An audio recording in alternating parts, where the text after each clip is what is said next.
স্বর্ণকেশী Cinderella ও জাদুর মিনার। Cinderella দীর্ঘশ্বাস ফেলে।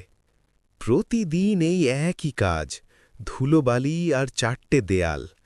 আমার এই লম্বা চুলগুলো কি শুধুই মই হিসাবে ব্যবহারের জন্য? জানি না বাইরের পৃথিবীটা কেমন। নিচ থেকে জাদুকরী সৎমায়ের কর্কশ কণ্ঠ শোনা গেল।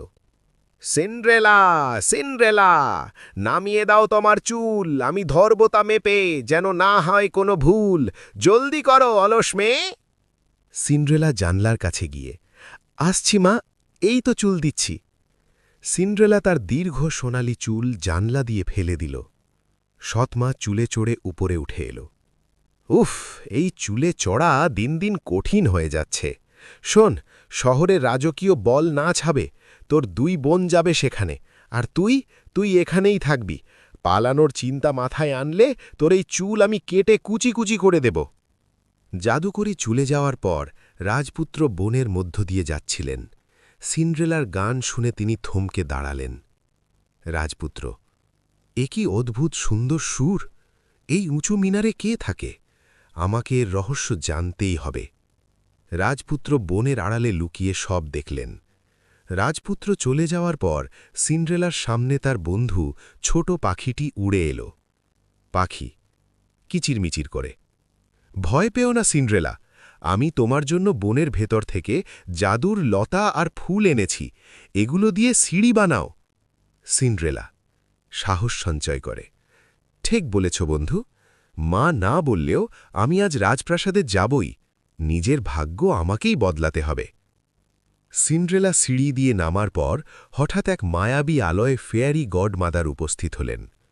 ফেয়ারি গডমাদার, তোমার সাহস দেখে আমি খুশি হয়েছি বাছা। এই নাও জাদুর পোশাক আর হীরের জুতো। মনে রেখো, রাত 12টা বাজার আগেই কিন্তু তোমাকে মিনারে ফিরতে হবে। রাজপ্রাসাদের নাচঘর। সিন্ড্রেলাকে দেখা মাত্রই রাজপুত্র তার হাত ধরলেন। রাজপুত্র, আমি জানতাম সেই মায়াবী কণ্ঠের অধিকারিণী আপনিই হবেন। আপনি কি আমার সাথে নাচবেন? সিন্ড্রেলা লজ্জা পেয়ে, এটা তো আমার কাছে স্বপ্নের মতো রাজপুত্র। তারা নাচতে শুরু করলেন। হঠাৎ প্রাসাদের বড় ঘড়িতে ঢং ঢং করে 12টা বাজার শব্দ হল। সিন্ড্রেলা, ও না, 12টা বেজে গেছে, আমাকে এখনই যেতে হবে। ক্ষমা করবেন রাজপুত্র। রাজপুত্র, দাঁড়ান, আপনার নাম তো বলে গেলেন না। সিন্ড্রেলা দৌড়ে পালাল। তাড়াহুড়োয় তার পায়ের এক বাটি হীরের জুতো সিঁড়িতে পড়ে গেল। পরের দিন মিনারের ভেতর জাদুকরী সৎমার রাগে কাঁপছে। এই জুতোর ছাপ কোত্থেকে এলো? তুই তবে কাল রাতে পালিয়েছিলি? অবাধ্য মেয়ে, এই নে তোর দণ্ড।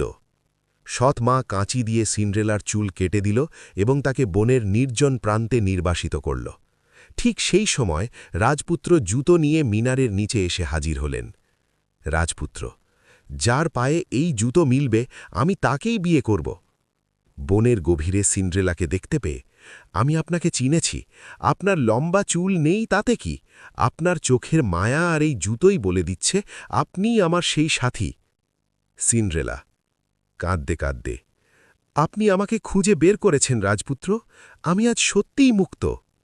রাজপুত্র সিন্ড্রেলাকে প্রাসাদে নিয়ে গেলেন, আর জাদুকরী সৎমা সেই মিনারে একা বন্দী হয়ে রইল, যেখান থেকে নামার কোনো সিঁড়ি বা চুল কিছুই আর অবশিষ্ট